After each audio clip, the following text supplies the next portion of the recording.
สุ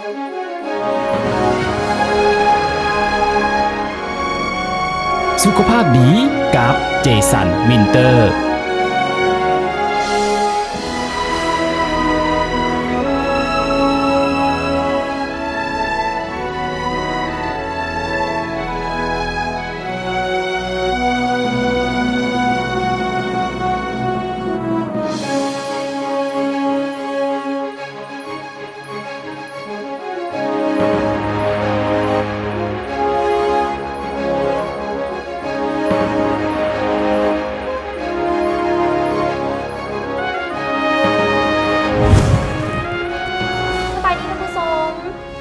ยินดีต้อนรับเข้าสู่รายการสุขภาพดีด้วยเจสันวินเตอร์หรือว่าสมุนไพร3 ทวีปนั่นเองเจ้าเหมือนแล้วและสำหรับในวันนี้ครับหน้าที่ดำเนินรายการข้าพเจ้าเสี่ยวผิงเซยลินพร้อมด้วยเจ้าที่แล้วนั้นสุนาราเนาะการรู้สึกภูมิใจที่ได้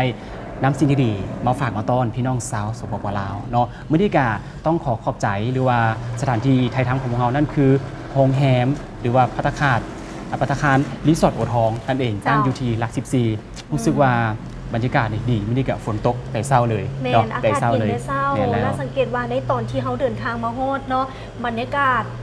สุดยอดอีหลีอากาศหนานอนเนาะหนานอนสูดอากาศแบบว่าสดชื่นเนาะเฮ็ดให้รู้สึกว่านี่แหละธรรมชาติอีหลีเลยแม่นแล้วแต่บางที่เนี่ยหลากหลายที่เฮาอยู่ในเวียงจันทน์เนาะพิงเนาะก็คือแบบเฮาจะได้รับมลพิษ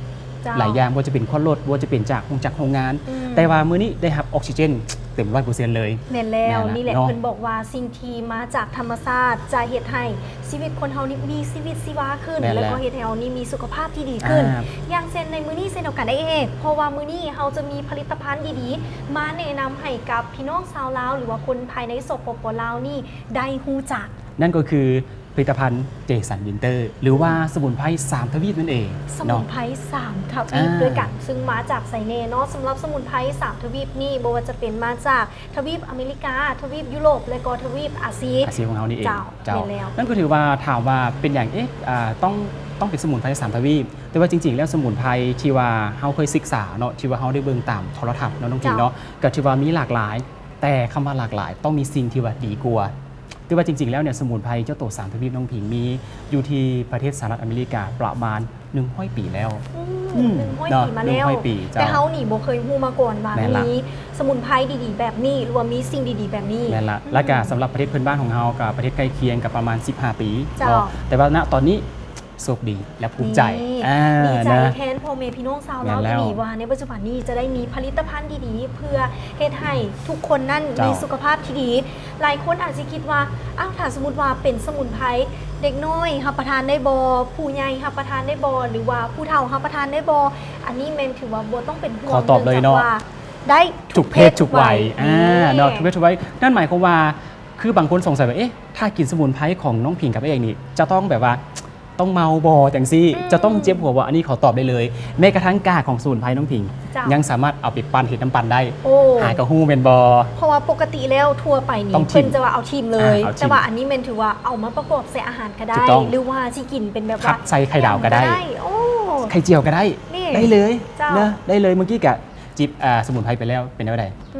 รู้สึกว่าซุ่มคอและก็สดชื่นขึ้นมาเพราะว่าปกติแล้วสผิงเป็นคนที่เฮ็ดเวียกกับเรื่องของการเว้าหรือว่าการที่ต้องเป็นพิธีกรต้องใส่เสียงเนาะต้องใส่เสียงและก็ต้องใส่พลังงานที่สมควรถึกไฟถึกแดดแต่ว่าถ้าได้รับประทานซาตัวนี้หรือว่ารับประทานเจสันวินเตอร์จะรู้สึกได้เลยว่าสดชื่นขึ้นมาเนาะคือบอกว่าเขาจะบอกว่าสุขภาพดีและสุขภาพจิตก็ต้องดีนำแต่ต้องอาศัยเจสันวินเตอร์เนาะเพราะว่าเวลาเข้าไปถ่ายทำหรือว่าไปออกรายการอย่างซี่นี่มันต้องมีไฟมีแสงแดดแบบว่ามีแสง UV อย่างซี่นะแต่ว่าถ้าเกิดบ่ได้ต่อซอยคือเจสันวินเตอร์ก็ลำบากเนาะลำบากสำหรับทานยิงก็เช่นเดียวกันค่ะว่าการรักษาสุขภาพเป็นสิ่งหนึ่งที่ว่าสำคัญเพราะว่าเขาต้องได้มีการรักษาจากภายในสู่ภายนอกจะเห็นให้ผิวพรรณนี่เปล่งปลั่งสดใสแล้วก็เบิ่งแล้วรู้สึกว่ามีน้ำมีนวลน้องแปลว่าพอเห็นกับแบบปิ้งสินะบางทีเนี่ยต้องไปเดียวหลังกับมันบอกคือเอกเห็นผู้สาวมันบอกทาเห็นใส่สิเลยน้องพิงประมาณนั้นเนาะอันนี้ก็ถือว่าเป็นคำตอบหรือเป็นอีกทางเลือกหนึ่งที่ให้พ่อแม่พี่น้องชาวปปลาวเนี่ยได้ตัดสินใจแต่เขาพูดถือว่าเป็นยานั่นคือเป็นสมุนไพรหรือว่าเป็นอีกทางเลือกของวงการแพทย์ที่ ที่สามารถเอามาประยุกต์ผสมผสานให้กับคนป่วยที่เป็นโรคเลือดนะบ่ว่าจะเป็นเม็ดเลือดขาวเม็ดเลือดแดงหรือว่าเกล็ดเลือดที่ว่ามีปัญหานั่นเองเนาะบ่ว่าจะเป็นโรค SIV จังซี่โรคเบาหวานความดันอัมพฤกษ์พันสิเว้าพยาธิต่างๆที่กล่าวมานี่ถือว่าปัจจุบันนี้เกิดขึ้นหลายเลยบางคนนี่บอกว่าครอบครัวหรือว่าญาติพี่น้องนี่บ่เคยเป็นมาก่อนแต่ก็ยังเป็นเอาเป็นว่าในตอนนี้เดี๋ยวเฮาบ่รอซ่ากันดีกว่าเฮาจะมีประวัติความเป็นมาให้ทานนี้ได้ติดตามรับชมเจ้าก็ขอไปเชิญชมประวัติของเจสันวินเตอร์เจ้าขอเชิญชม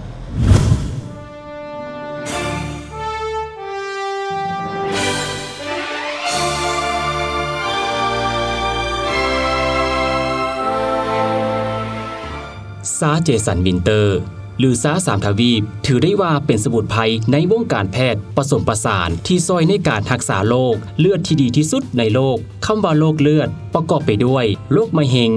เอดส์เบาหวานหัวใจความดันอัมพฤกษ์ SLE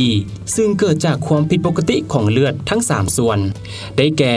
เม็ดเลือดแดงเม็ดเลือดขาวและเกล็ดเลือดซาเจสันวินเตอร์ได้เริ่มจัดจำหน่ายตั้งแต่ปี 1979 ซาเจสันวินเตอร์ถือค้นพบมาแบบใดเป็นหยังหลายคนเอิ้นว่าเป็นผลิตภัณฑ์ที่พระเจ้าให้มาเฮามาเบิ่งประวัติกันท่านเจสันวินเตอร์เดิมชื่อเลมอนวินเตอร์อดีตเคยเฮ็ดเวียกในโรงละครสัตว์ต่อมาเกิดเนื้องอกขึ้นที่คอประมาณปี 1976 หลังจากการกวดเนื้อเยื่อจึงรู้ว่าเป็นมะเร็งไห้เขาได้ทำการผ่าตัดก้อนเนื้อได้ปี 1977 เขาได้ค้นหาสมุนไพรหลายๆชนิดจึงได้ค้นพบสมุนไพรสำคัญที่พระเยซูเคยใช้ชื่อว่าเลสโคเวอร์หรือสมุนไพรสีแดงที่มีคุณสมบัติสำคัญในการสร้างเม็ดเลือดขาวใหม่และยังได้ค้นพบสมุนไพรที่พระพุทธเจ้าเคยใช้รักษาคนอินเดียเอิ้นว่าเฮอร์บาลินหรือสมุนไพรหากไหม้มีคุณสมบัติในการรักษาการอักเสบติดเชื้อต่างๆและสุดท้ายได้ค้นพบสมุนไพรที่คนอินเดียแดงได้ใช้หลายกว่า 5,000 ปีชื่อซับพาลอหรือสมุนไพรฟุมไม้หนามีคุณสมบัติในการฆ่าเซลล์มะเร็งท่านได้เดินทางไปสิงคโปร์เพื่อดื่มสมุนไพรเฮอร์บาลินโดยการต้มเป็นซาอยู่ที่นั่น2 อาทิตย์แต่อาการบ่ดีขึ้นจึงเดินทางมาอังกฤษดื่มสมุนไพรเลสโคเวอร์ก็ยังบ่ดีขึ้นท่านเดินทางต่อมายังสหรัฐอเมริกาดื่มสมุนไพรซาพาลอก็ยังบ่ดีขึ้นเจสันฮู้ว่า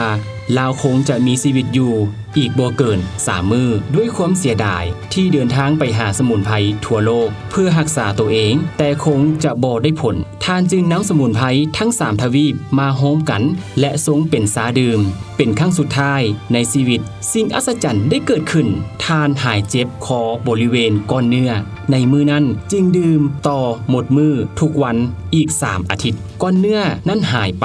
อีก8 อาทิตย์สามารถเฮ็ดเวียกคือคนปกติในปี 1979 ท่านกวดเลือดและเนื้อเยื่อที่คอหมอบอกว่าบ่มีเซลล์มะเร็งและเลือดของท่านสะอาดดีที่สุดตั้งแต่เคยกวดคนเจ็บมาข่าวเรื่องเจสันวินเตอร์เซาจากมะเร็งคือโค้งไปทั่วยุโรปและอเมริกาผู้ป่วยหลายคนเดินทางมายังบ้านของเจสันวินเตอร์เพื่อขอแบ่งปันซา3 ทวีปไปรักษาตัวเองแม้แต่พระราชสุนันีอังกฤษหรือสมเด็จย่าของเจ้าฟ้าทรายสาวมกุฎราชกุมารของอังกฤษก็มาสั่งซื้อผ่านดร.แบกกี้แพทย์ประจำพระองค์ปัจจุบันซาเจสันวินเตอร์หรือซา3 ทวีปจำหน่ายไปทั่วโลกมีผู้ดื่มซาของเขากว่า100 ล้านคนหนังสือแปลเกี่ยวกับผลิตภัณฑ์เจสันวินเตอร์กว่า18 ภาษาวงการแพทย์ในอเมริกายุโรปแคนาดาสมเสยในผลิตภัณฑ์ของทานในงานประชุมเกี่ยวกับโรคมะเร็งก็จะเชิญท่านเจสันวินเตอร์เป็นผู้กล่าวให้ทัศนคติเกี่ยวกับการรักษาโรคมะเร็งผลิตภัณฑ์เจสันวินเตอร์ช่วยผู้เจ็บป่วยที่เป็นโรคเลือดมาแล้วหลายนับบ่ถ้วนจึงถือได้ว่าเป็นสิ่งอัศจรรย์ที่เกิดขึ้นในโลกเพื่อช่วยเหลือมวลมนุษย์ เป็นอีกทางเลือกหนึ่งในการรักษาในวงการแพทย์ทางเลือกหรือวงการแพทย์ผสมผสานและเฮาคนลาวทุกคนโชคดีที่สุดที่มีซาเจสันวินเตอร์มาจัดจำหน่ายในสปป.ลาวแล้วเพื่อช่วยเหลือคนลาวที่เจ็บป่วยด้วยโรคเลือดและคนที่หักสุขภาพสามารถดื่มได้ทุกทานเป็นการป้องกันโรคและเพิ่มคุณภาพชีวิตให้กับประชาชนสปป.ลาวทุกทาน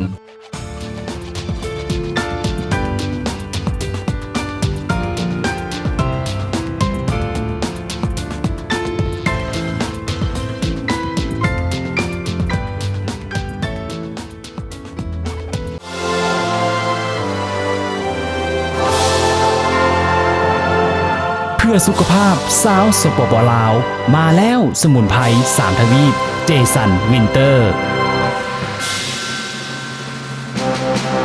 เป็นอะไรกันแน่ท่านผู้ชมหลังจากที่ว่าได้รับชมกับประวัติความเป็นมาของเจสันวินเตอร์เนาะผลิตภัณฑ์ที่เขาแนะนำในมื้อนี้หลายๆท่านคงจะได้ฮู้จักประวัติความเป็นมาและฮู้จักว่าสมุนไพร3 ทวีปนี้ได้มาจากไซเนแล้วเป็นอย่างจึงคอยรวมตัวกันมาเป็นสมุนไพร นั่นคือคำตอบว่าเป็นเครื่องที่ว่ายืนยันน้องพิงไอ้คิดว่าแบบว่าหลายคนแบบเอ้ยเป็นอย่างต้องแบบว่าต้อง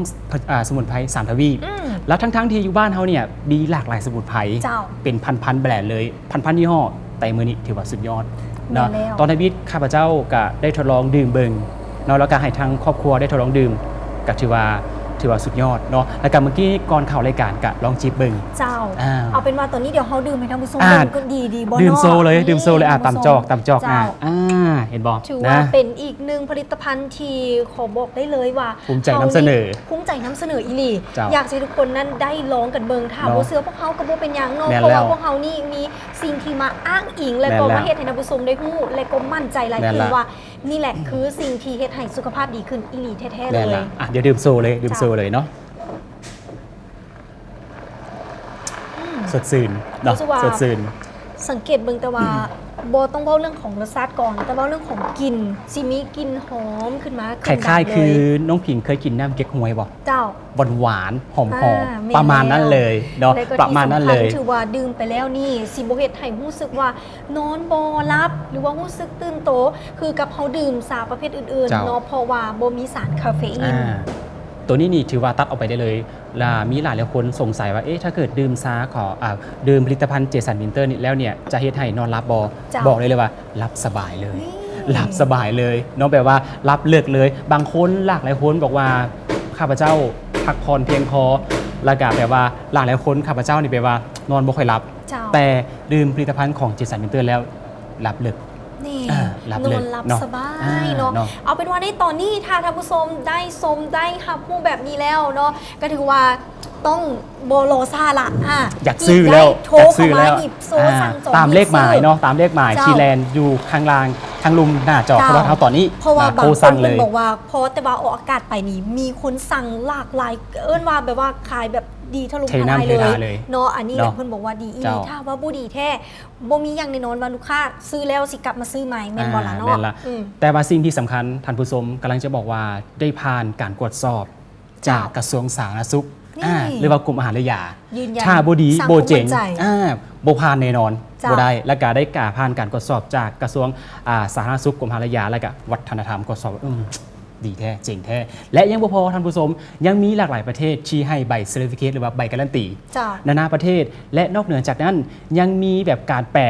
ภาษาเกี่ยวกับผลิตภัณฑ์ของเจสันวินเตอร์ประมาณ20 กว่าภาษาและสิ่งที่สำคัญคนธรรมดาคือเขาก็ดื่มได้แต่คนที่บ่ธรรมดาคนที่มีชื่อเสียงอย่างเช่นเจ้าฟ้าสายสาวเนาะใน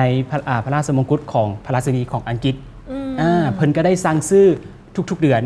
ผ่านดร.แบ็กกี้หรือว่าแพทย์หรือว่าดร.ทันหมอประจำพงนั่นเองขนาดว่าเพิ่นอยู่ในระดับนั้นเพิ่นยังมารับประทาน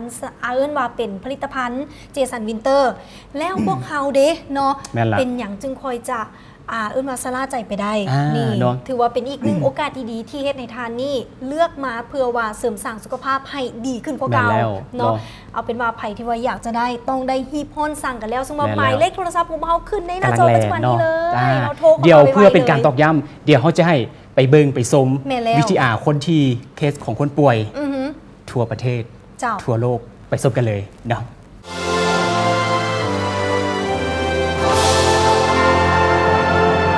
พื่อสุขภาพสาวสปปลาวมาแล้วสมุนไพร3ทวีปเจสันวินเตอร์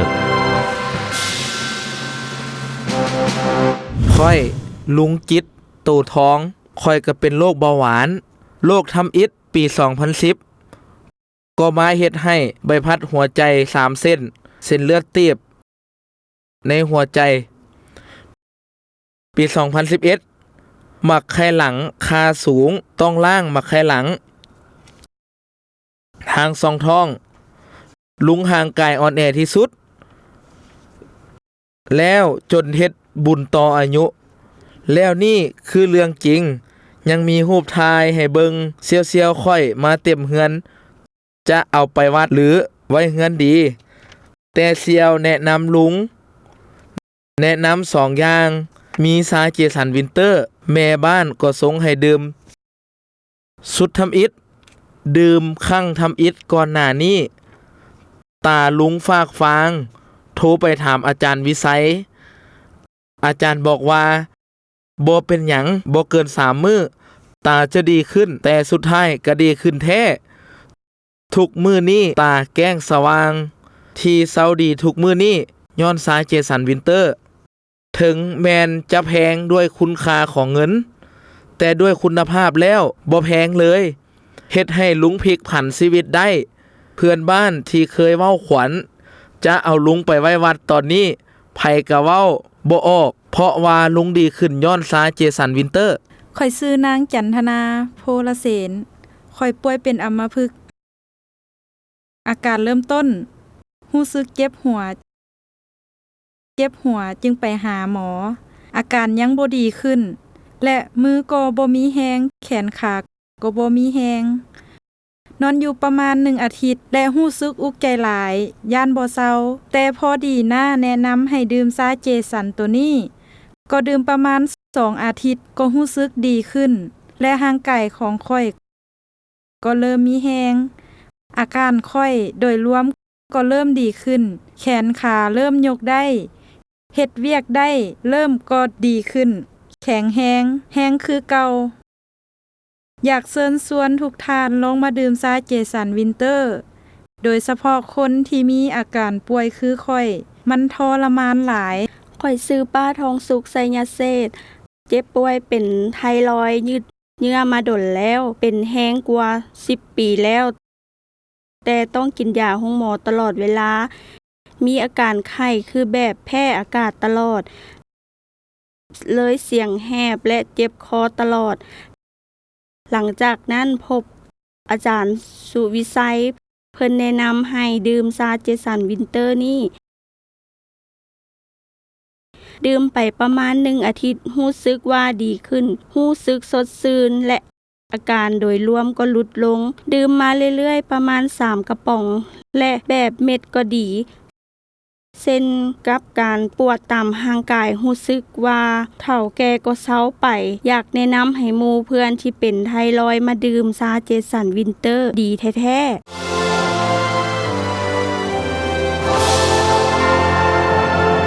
เพื่อสุขภาพสาวสปปลาวมาแล้วสมุนไพร3ทวีปเจสันวินเตอร์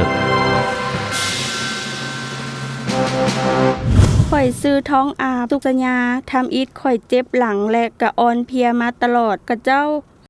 เข้าห้องน้ำแข้งขาอ่อนเพลียนั่งทายเบากะบ่ได้เจ็บหัวเข่าหมอบอกเป็นอัมพฤกษ์ให้ไปหาหมอเฮ็ดจังใดกะบ่ดีไปซักยากะบ่เซา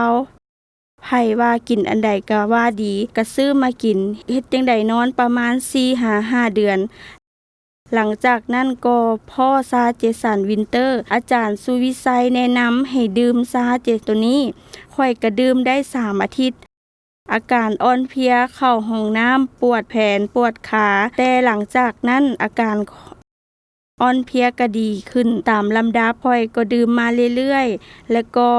มักต่อยมักม่วง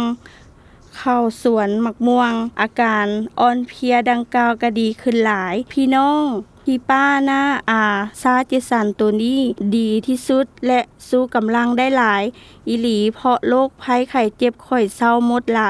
สบายดีค่อยนฤมลสีชมพูค่อยเป็นโรคหัวใจเต้นผิดจังหวะมีอาการแน่นเอิกจุกเสียบหายใจบ่ออกเฮ็ดเวียกหนักก็บ่ได้อ่อนเพลียก้มจับเครื่องก็ยังวินหัวมีมื้อหนึงค่อยเฮ็ดเวียกหนักมีอาการดังกล่าวขึ้นมาแล้วสลบไปพี่น้องพาไปส่งโรงหมอ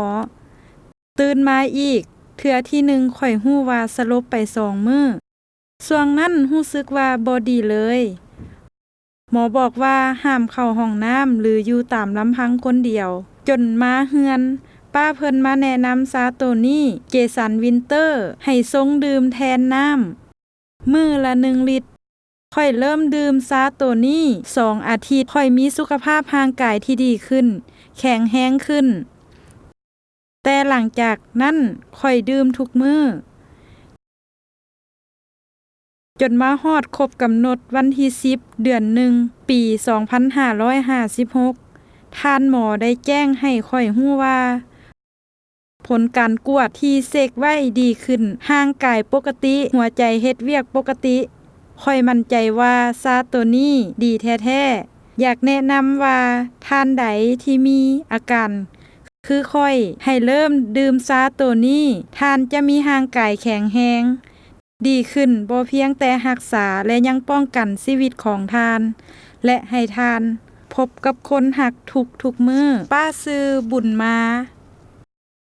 เจ็บป่วยเป็นเบาหวานความดันไปกวดน้ำตาล109ไปอีกเทื่อที่4มีแต่104หา103อยู่บอนเก่าตลอดความดันคือกันหมู่แม่แนะนำให้ดื่มซาเจสันวินเตอร์หมู่แม่บอกว่าเป็นบาดเป็นแผลกระเซาแม่เป็นบาดอยู่ตีนเป็นฝีบักใหญ่ๆย่างเกือบบ่ได้ไปกวดน้ำกันหลายคนแต่แม่น้ำตาลบ่ขึ้น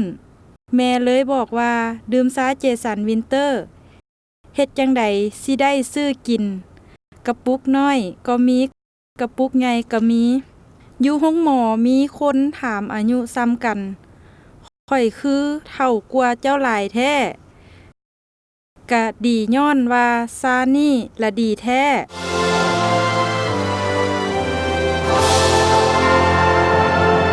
เพื่อสุขภาพสาวสปปลาวมาแล้วสมุนไพร3 ทวีปเจสันวินเตอร์เป็นจังได๋กันแน่ท่านผู้ชมแบบว่าได้ไปรับชมวิทยาหรือว่าเคสของผู้ป่วยแล้วรู้สึกว่า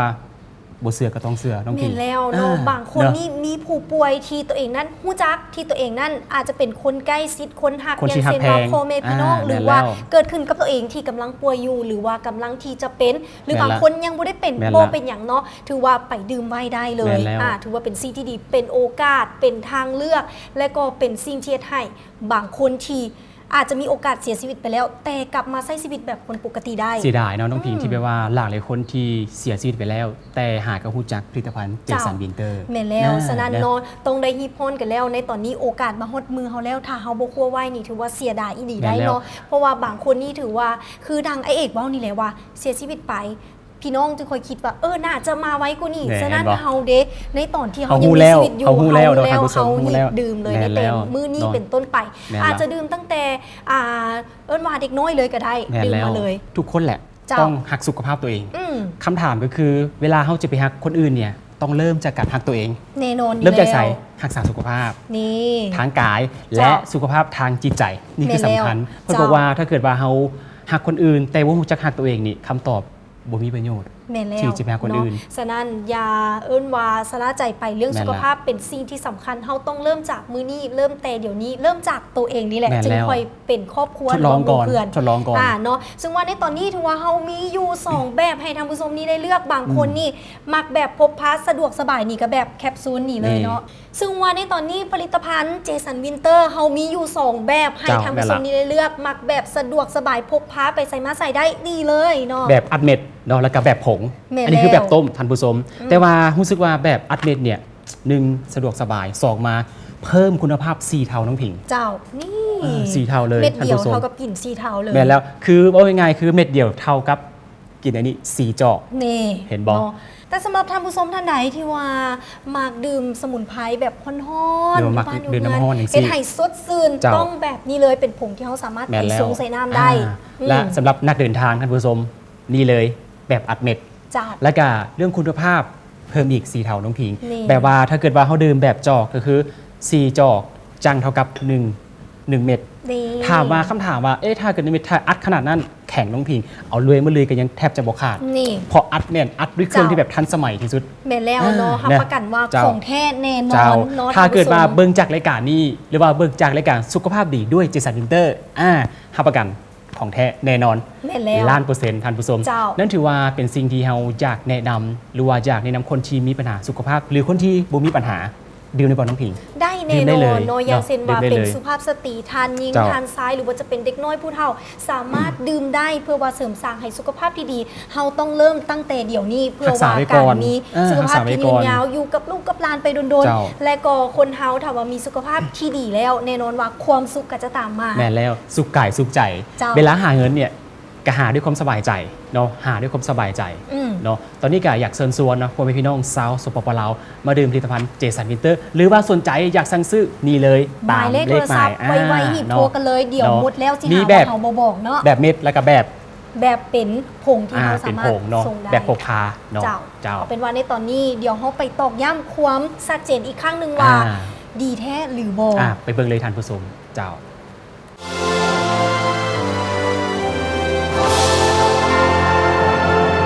เพื่อสุขภาพสาวสปปลาว มาแล้วสมุนไพร3ทวีปเจสันวินเตอร์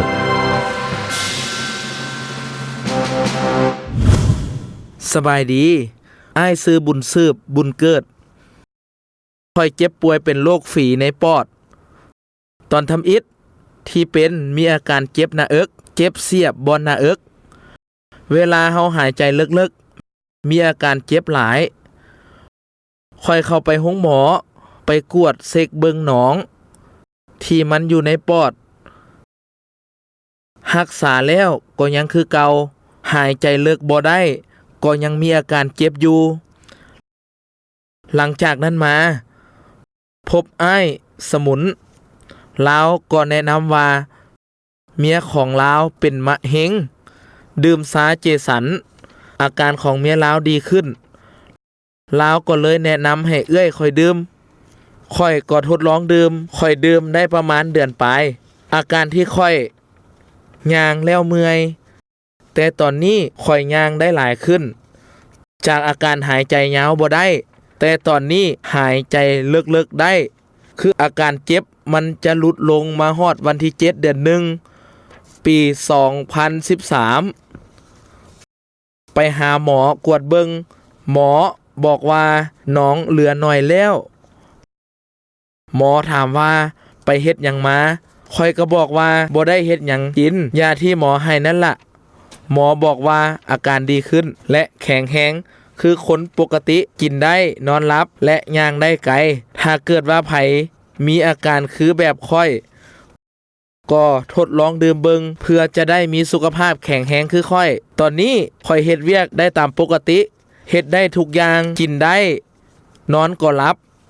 ตอนนี้ค่อยหายใจลึกๆได้แล้วบ่มีอาการเจ็บหน้าอกหายใจได้ตามปกติลุงแดงโตท้องเจ็บป่วยเป็นไขมันและตับอักเสบ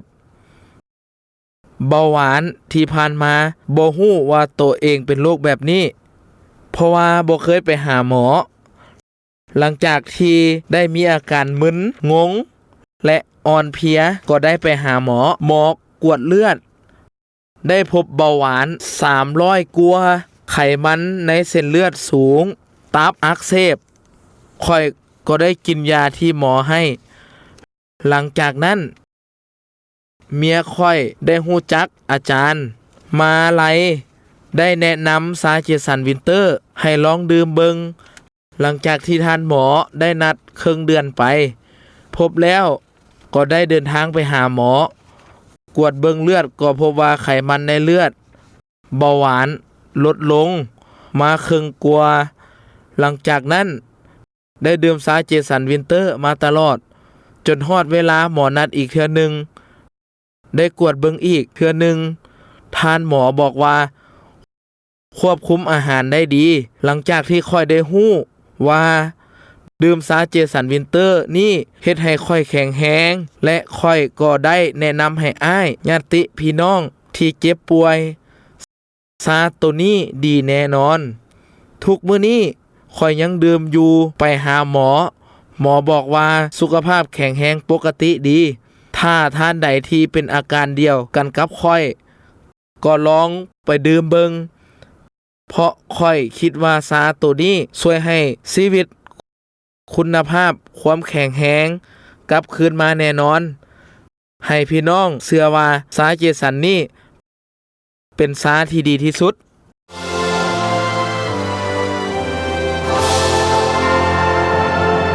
เพื่อสุขภาพสาวสปปลาวมาแล้วสมุนไพร3ทวีปเจสันวินเตอร์ แม่ป่อนทาตะกุลอยู่แขงอุดม บ้านหนองมักนาว อายุ63 ปี เจ็บปวดขาปวดเส้น มันปวดขึ้นมานอนบ่ได้ มาดื่มซาเจสันก็ดีขึ้น ไปหาหมอเพิ่นก็ถามว่าไปกินยาหยังมา เป็นหยังจึงยังได้ดีกว่าเก่า หมอบอกว่าดีขึ้น ความเจ็บของแม่ก็เซามันเซาแท้ๆ ตอนนี้มันเป็นคอดๆ ตอนยังบ่ได้ดื่ม พอดื่มต่อเนื่องมาเฮ็ดเวียกก็ได้ ไปมาก็ได้ เกี่ยวข้าวก็ได้ มาเฮ็ดเวียกในบ้านก็ได้ แต่ก่อนนั่งบ่ได้ คุกเข่าก็บ่ได้ ต้องนั่งตั้งอย่างเดียว นั่งต่ำบ่ได้ ต้องนั่งสูงสบาย แล้วดีขึ้น หน้าตาก็สดใส เฮ็ดเวียกก็บ่เมื่อย ผู้ใดเจ็บป่วยให้มาดื่มซาเจสันก็จะได้เศร้าและดีขึ้นตามลำดับ กินแล้วมีแฮงและได้ผล ป้าซื้อเพียนพันใจจริง ค่อยเป็นเบาหวานประดงความดันเมื่อ 2-3 ปีเจ็บหลาย เจ็บทรมานกินหยังก็บ่ได้ ก็เลยหันมาดื่มซาเจสันวินเตอร์ ดื่มแล้วดีขึ้น เต้นแอลโอโลบิดก็บ่เจ็บแต่ก่อนย่างขาเดี้ยง อาหารการกินคาลัมทุกอย่างไปกวดเลือดวันที่3 กุมภาพันธ์ ปี 2556 ผลเลือดออกมาดีหลายภาวะไตดีแล้วหู้ซาตัวนี้เพราะว่าคนข้างบ้านเป็นคนขายป้าก็ลองกินมาเรื่อยๆก็ถือว่าดีแท้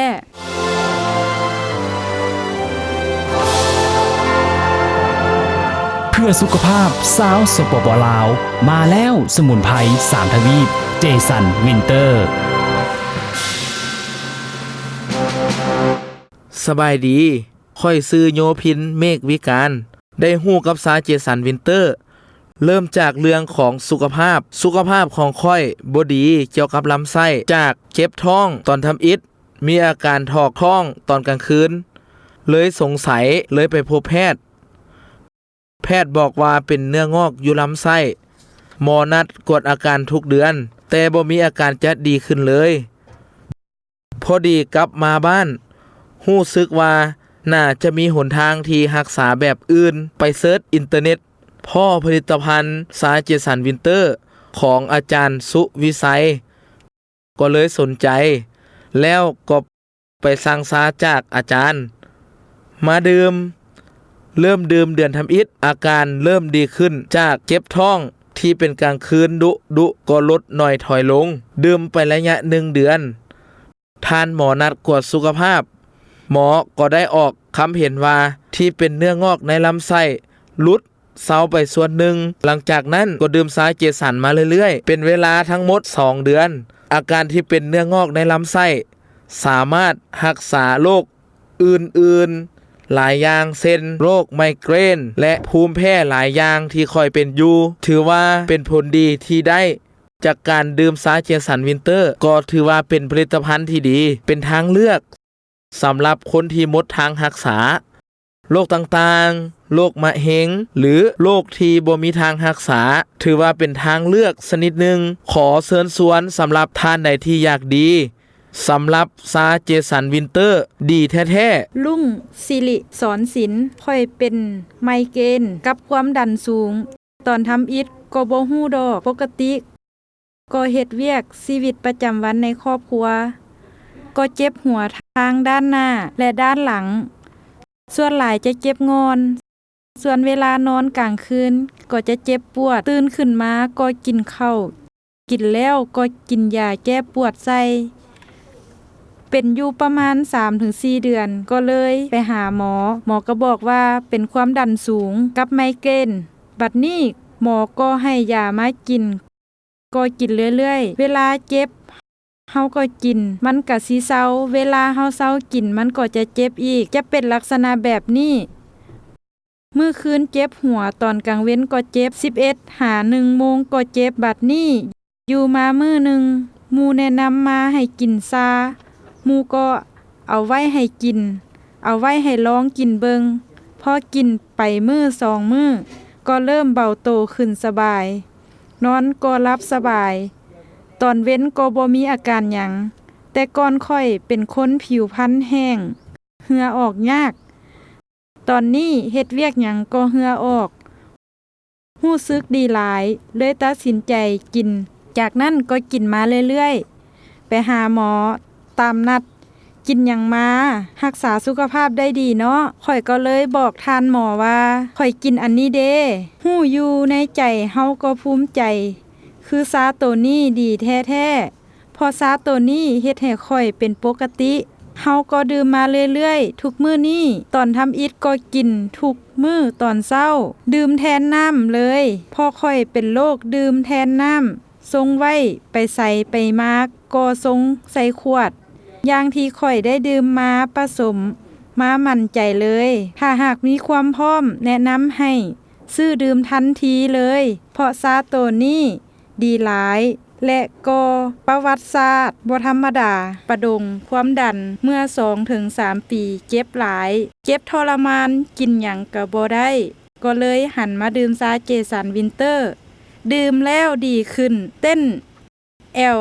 โอโลบิดก็บ่เก็บแต่ก่อนย่างขาเดี้ยงอาหารการกินคาลัมทุกอย่างไปกวดเลือดวันที่3 กุมภาปี 2556ผลเลือดออกมาดีหลายภาวะไตดีแล้วฮู้ซาตัวนี้เพราะว่าคนข้างบ้านเป็นคนขายป้าก็ลองกินมาเรื่อยๆก็ถือว่าดีแท้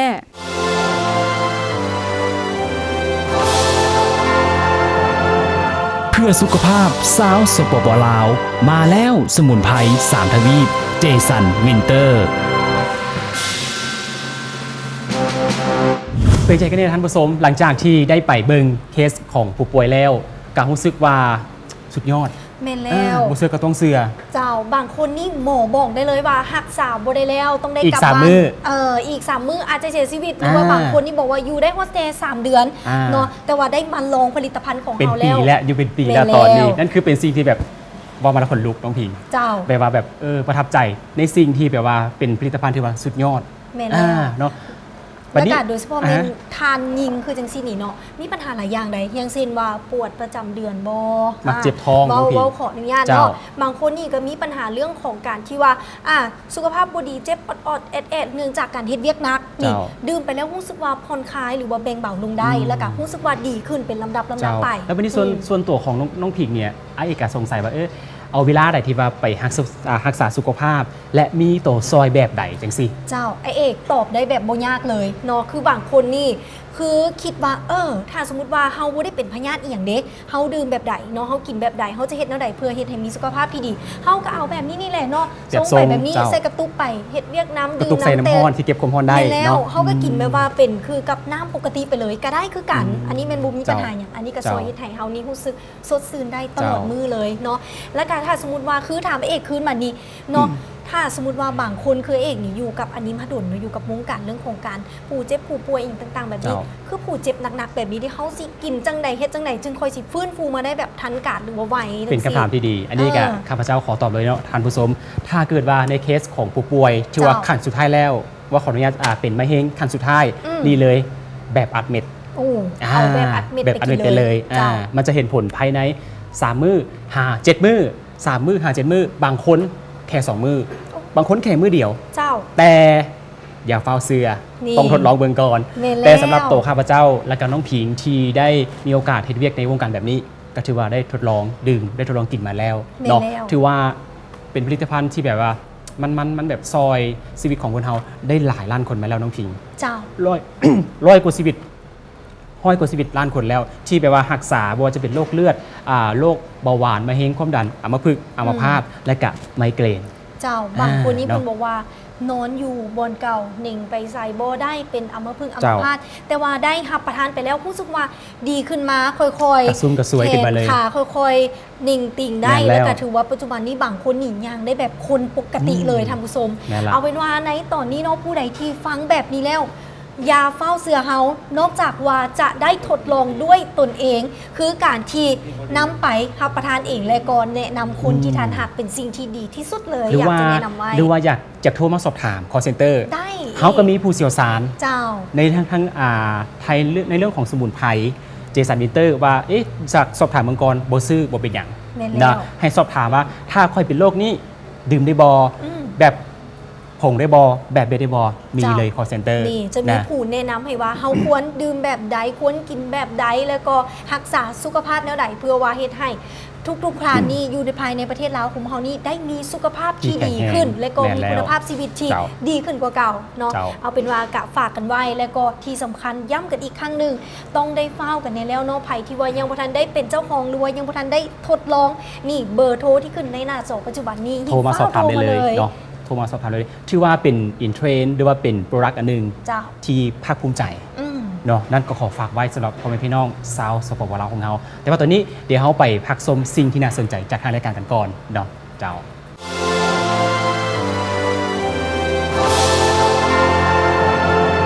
เพื่อสุขภาพสาวสปปลาว มาแล้วสมุนไพร3ทวีปเจสันวินเตอร์ สบายดีค่อยซื้อโยพินเมฆวิการ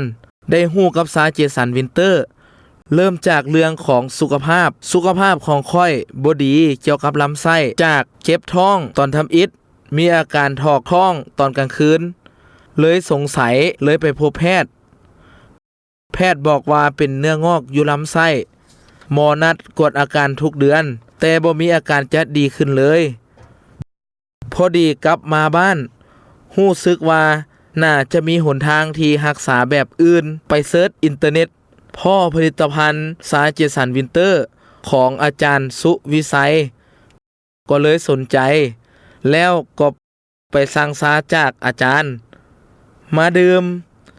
เริ่มดื่มเดือนทำอิฐอาการเริ่มดีขึ้นจากเจ็บท้องที่เป็นกลางคืนดุก็ลดหน่อยถอยลง ดื่มไประยะ1 เดือน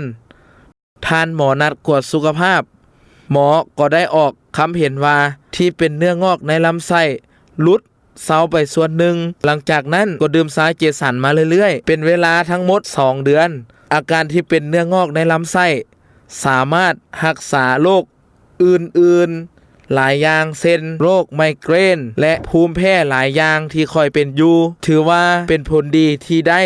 จากการดื่มสาเจสันวินเตอร์ก็ถือว่าเป็นผลิตภัณฑ์ที่ดีเป็นทางเลือกสำหรับคนที่หมดทางรักษา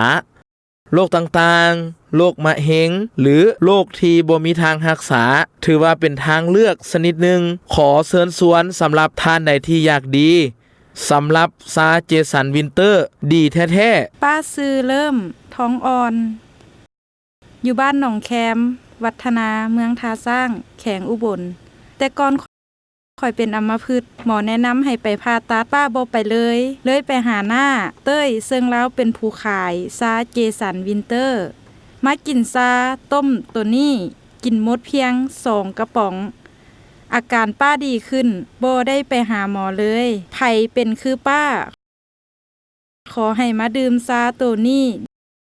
ดีแท้ๆป้าเซาเป็นปกติแล้ว ดีแท้ๆบ่มีไผจ้างให้ป้ามาเว้า ป้ามาเอง ป้าภูมิใจหลายที่ได้มาพ่อซาตัวนี้ เพื่อสุขภาพสาวสปปลาว มาแล้วสมุนไพร3ทวีปเจสันวินเตอร์ ป้าซื้อวัฒนา ไวยกุลปัจจุบันอายุ60 ปี เป็นพนักงานบำนาญก่อนข่อยจะมาพ่อซาเจสันข่อยเริ่มเจ็บป่วยมีความดันและน้ำตาลในเลือดสูงไปกวดความดันขึ้น150กว่าเบาหวานขึ้น126พอหมอบอกว่าอาจารย์จะเป็นความดันและเบาหวานละเด้ออาจารย์ต้องควบคุมถ้าบ่ดังนั้นอาจารย์จะได้มาเอายาอยู่ห้องหมอไปกินก็เลยคิดหาทางจะเฮ็ดแบบใดดีที่บ่ต้องกินยาก็เลยมาควบคุมอาหารแล้วก็ถีบรถถีบเป็นบางเวลาตอนแรงควบคุมอาหารจนจอยใครเห็นก็ท่วงว่าไปเฮ็ดหยังมาคือจอยแท้ก็พอดีอาจารย์มาไล่เป็นหมู่กันมาแนะนำให้ลองดื่มซาเจสันตัวนี้ก็เลยเอามากินอาจารย์กิน1 เม็ดแล้วก็ดื่มแบบต้มยังบ่หมดซ้ำอาการเจ็บแขนก็เซาเลยข่อยซื้อวิสรุตจำปาสักข่อยเจ็บป่วยเป็นโรคมะไข้หลังเบาหวานความดันไปหาหมอประจำอาการเริ่มเป็นหลายบวมตาเหลืองท้องไข่เฮ็ดเวียกก็บ่ไหวเมื่อยเฮ็ดหยังก็บ่ได้ไปใส่มาใส่ก็บ่ได้ย่างหน่อยนึงก็เมื่อยไปพบแพทย์บอกว่าอยู่ในขั้นระยะสุดท้ายต้องฟอกมะไข้หลังเพราะมะไข้หลังวายค่อยกลับไปเฮือนมีคนแนะนำให้ดื่มซาตัวนี้เบิ่งพอค่อยทดลองเดือนทำอิฐที่ทดลองดื่มรู้สึกว่าโล่งขับถ่ายก็ดีย่างก็เริ่มบ่เมื่อยตัวก็เริ่มยุบลงตาก็บ่เหลืองทุกมื้อนี้ค่อยได้ซาตัวนี้และดื่มทั้งครอบครัวเมียค่อยก็ดื่มนำที่เจ็บหลังเจ็บแอวก็ดีขึ้นเมียค่อยก็บ่เจ็บและคนในครอบครัวก็สุขภาพดีขึ้นบ่ต้องไปหาหมออยู่เรื่อยๆคือเก่าแล้วเมื่อวันที่24เดือน1ปี2013หมอบอกว่าบ่ต้องฟอกมะไข้หลังแล้วถ้าอยู่ในระดับนี้ถือว่าดีขึ้นเกล็ดเลือดดีขึ้นเรื่อยๆคือบ่ต้องฟอกมะไข้หลังแล้วหมอก็แปลกใจว่าเป็นอย่างดีขึ้นไว้แท้ทั้งที่จะต้องฟอกแล้วแต่ก็ดีขึ้นผิดปกติถือว่าซาตัวนี้ได้ผลอยากให้พ่อแม่พี่น้องที่เป็นอาการคือค่อยโรคมะไข้หลังโรคเบาหวานความดันเหล่านี้หรือทานที่เป็นมะเร็งทดลองดื่มได้เลยคิดว่าบ่แพงดีเยี่ยม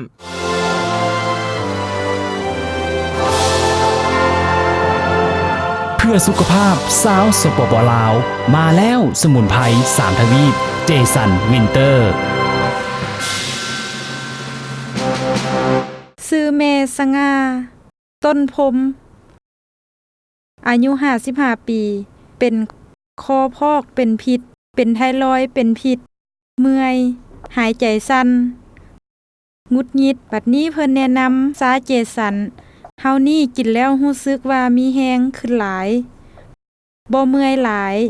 กินกระป๋องทำอิฐ15-20 มื้อกินไปเรื่อยๆไปหาหมอก็ว่าดีขึ้นหมอขอถามไปกินหยังมาเลยบอกเพิ่นว่าดื่มซาเจสันวินเตอร์นี่ล่ะว่าสั้นบอกเพิ่นน่ะคือดีขึ้นแท้ๆเนาะหมอเพิ่นถามพี่น้องบ่เคยเป็นคือค่อยเป็นโรคหัวใจแน่เป็นต่อมไทรอยด์เป็นพิษแน่เชิญมากินคือค่อยเบิ่งเด้อจังสิได้เซาคือค่อยก็อยากบอกหมู่ให้มาดื่มเชิญชวนให้มาดื่มคือค่อยให้มันเซาขาดสบายดี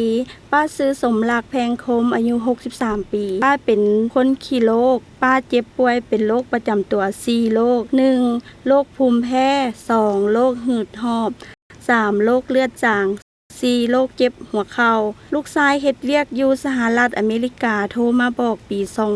2544อีแม่ซาเจสันวินเตอร์อยู่ที่สหรัฐอเมริกาดีหลายเด้ออีแม่ก็เลยถามลูกชายว่าอยู่บ้านเฮามีลิขสิทธิ์แล้วหรือลูกชายก็เลยบอกว่ามีแล้วอยู่ที่ตัวเมืองป้าก็เลยหาตามที่ลูกซอกหลังจากนั้นป้าก็ดื่มไปเรื่อย ประมาณ3 เดือน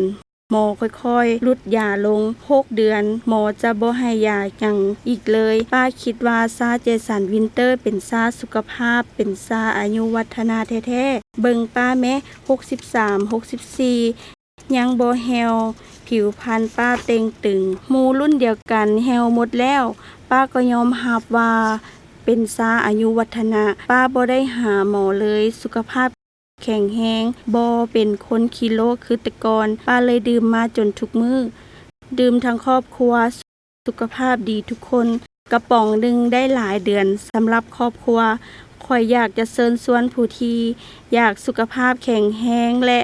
บ่อยากเฒ่าเบิ่งป้าแม่ป้าบ่เฒ่าเป็นซาอายุวัฒนะแท้ๆและก็แข็งแรงบ่เจ็บบ่ปวดทุกอย่างปกติดีบ่เคยไปเอายาอยู่ห้องหมอเมื่อก่อนเดือนละ1 ล้านหา2 ล้านป้าก็อยากเชิญชวนผู้ที่รักษาสุขภาพมาดื่มซาเจสันบำบัดทุกโรคญาติพี่น้องเป็นโรคหยังป้าก็แนะนำให้เขาเจ้าดื่มก็เซาเพิ่นบอกว่าสุขภาพดีบ่มีขายอยากได้ต้องรักษาเอาเงินทองซื้อชีวิตคนบ่ได้แต่เงินทองซื้อชีวิตให้เฮาสุขภาพดีได้ และนั่นก็ถือว่าเป็นสิ่งที่น่าสนใจให้ท่านผู้ชมได้ติดตามในเรื่องของพักเบรกบางคนนี่พักปุ๊บโทรปั๊บเลยนี่ฉะนั้นนอทานก็เป็นผู้หนึ่งที่หับสมเส้นเดียวกันอย่าลืมว่าก็อย่าลืมโทร แบบว่า สอบถามก่อนก็ได้บ่เป็นอย่างบ่ว่ากันเลย เจ้าคือทีมงานน้องพิมแบบโอ้โหหับโทรศัพท์จะแบบมืองอแล้วตอนนี้น่ะ สอบถามว่าเป็นจังไดนี่ค่อยเป็นโรคนั้นโรคนี้แต่คำถามและคำตอบคือเวลาดื่มผลิตภัณฑ์ของเจสันวินเตอร์และมีหลายคนถามว่าต้องกินยาบ่น้องพิง เจ้าอันนี้ก็ ต้อง ถื กิ อน ว่าเป็นคำตอบหรือว่าเป็นคำถามที่ดีหลายแล้วก็จะตอบให้ เจ้า เนาะก็ถือว่าต้องกินอย่างแน่นอน เนื่องจากว่าต้องได้กินควบคู่กันไป เจ้า ในตามที่หมอสั่งการที่เขาเป็นพยาธิหรือว่าเป็น เจ้า โรคเป็นอย่างต่างๆแน่นอนอยู่แล้วว่าต้องปรึกษาแพทย์หมอผู้ เจ้า เชี่ยวชาญผู้ที่ว่า เนาะ ผู้เรื่องพยาธิตัวนั้น แต่ว่าเขาก็ต้องได้กินควบคู่กับผลิตภัณฑ์ของเจสันวินเตอร์ แม่นแล้ว พร้อม หลังจากที่ไปกวดอยู่ห้องหมอแล้วเนาะเขาจะสามารถรู้ได้ว่าเขาเป็นโรคหยังอาทิเช่นเบาหวานความดันอัมพฤกษ์หรือว่ากำลังจะเป็นจังซี่หรือว่าไมเกรนจังซี่หรือว่าโรคหลอดเลือดตีบตัน เขาจะหู้แล้วทีนี้หลังจากที่ท่านผู้ชมได้ไปหาหมอจริงๆห้องหมอแล้วเนาะอย่าลืมโทรมาหาพวกเขาตามเลขหมายที่กำลังแลนอยู่ข้างล่างหน้าจอนี้ แม่นแล้ว เดี๋ยวเขาจะมีเสี่ยวสารทางด้านการให้คำปรึกษาบ่ว่าจะเป็นในเรื่องของสมุนไพรหรือว่าโรคที่ท่านเป็นอยู่ จ้ะ ว่าต้องดื่มหรือว่าต้องกินตัวเม็ดแม่นแล้ว แต่ถ้าเกิดว่าเป็นขั้นทุนแห้งก็ต้องนี่เลยเนาะแบบ เจสันแบบเม็ดอัดเม็ดมีคุณภาพถึง 4 เท่า เจ้า เนาะแต่ถ้าเกิดเป็นแบบธรรมดาเนี่ยน้องพิงแบบว่าจากแบบรักษาสุขภาพธรรมดาไม่ได้เป็นโรคแต่ว่าจะกินต้องแบบน้องพิง อันนี้ก็ถือว่าจะเป็นแบบนี้เลยเนาะแบบ เจ้า ผงที่เขาสามารถนำไป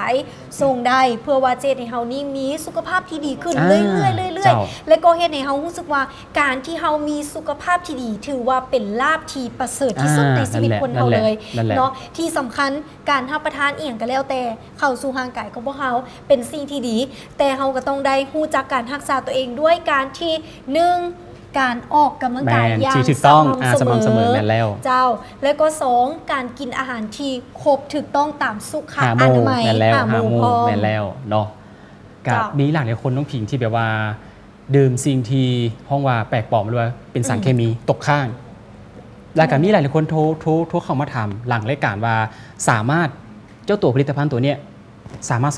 ซอยได้เลย เจ้า คือสามารถดีท็อกว่าจะเป็นขับล้างสารพิษออกจากร่างกายเนาะอันนี้ว่าขออนุญาตมีหลายคนที่ไปซุ่มแซว อืม แต่ว่าตื่นเช้ามาดิโอ้โหเจ็บหัว แต่ได้จิบผลิตภัณฑ์เจสันวินเตอร์ไปจากจอกหนึ่งประมาณ 5 นาทีเท่านั้นเอง รู้สึกว่า สดชื่น สดชื่นมาสามารถไปเฮ็ดเวียก หรือว่าประกอบกิจกรรมต่างๆ ได้เลย เจ้ามีสุขภาพที่ดีต้องเจสันวินเตอร์อย่าลืมเด็ดขาดเนาะ ตามเบอร์โทร แต่ว่าในตอ เจ้า นนี้ใกล้จะหมดเวลาแล้วนะ เจ้า นี่นะ เนาะกะถือว่าตามที่น้องผิงได้รายงานหรือว่าได้แจ้งท่านผู้ชมไปแล้วเนาะเพื่อนบอกว่าการบ่มีโรคเป็นลาภอันประเสริฐ แม่น ด้านใน แล้ว ประสุดยอดบุมีภัยดอกท่านผู้ชมอยากเจ็บป่วยออรอดแอดแล้วก็ต้องกินยา แต่ว่าในมื้อนี้เวลาก็ถือว่าหมดลงบ่อยากจากก็ต้องจาก เจ้า คนบอกว่างานเลี้ยงต้องมีวันเลิกลาแต่ว่าพบกันใหม่ในเทปหน้าแต่ว่ามื้อนี้อย่าลืมขอบใจสถานที่ไทยทำให้บรรยากาศที่ดีๆสำหรับโรงแรมและภัตตาคารออยทองของพวกเราเนาะอยู่หลัก14มาใช้บริการได้สุดยอดถือว่าออกซิเจน ดีหลาย สุดยอดดีหลาย มีหลากหลาย ที่ได้เป็นสัมผัส บริการ เนาะ ค่ะ หลากหลายบริการเนาะที่ท่านต้องประทับใจแน่นอนข เจ้า อฝากไว้แล้วกันสำหรับวันนี้เวลาหมดเวลา แม่นแล้ว ข้าพเจ้าธีรนันท์สุนดารา พร้อมด้วยข้าพเจ้าเซียวผิงสัญญลินต้องขออนุญาตไป ไปดื่มซา ดื่มกันต่อ เพราะว่าตอนนี้คอแห้งแล้ว เจ้า ดื่มกันต่อเนาะ แล้วก็จะมาบอกในเทปหน้า เทปต่อไป ว่าหลังจากที่เฮาดื่มไปแล้ว เจ้าเป็นแบบไหน ฮามีสภาพดีขึ้นจังไหน แม่นแล้ว มีอย่างที่เปลี่ยนแปลงในทางที่ดีขึ้น อ่า เนาะเดี๋ยวในเทปหน้าเฮาจะมาเล่าให้ มา ฟัง พอกัน ต่อ ใหม่แม่นแล้ว ตอนนี้เดี๋ยวขอตัวกันก่อนเนาะ อ่า เจ้าสบายดี เจ้าสบายดี ตำโจ้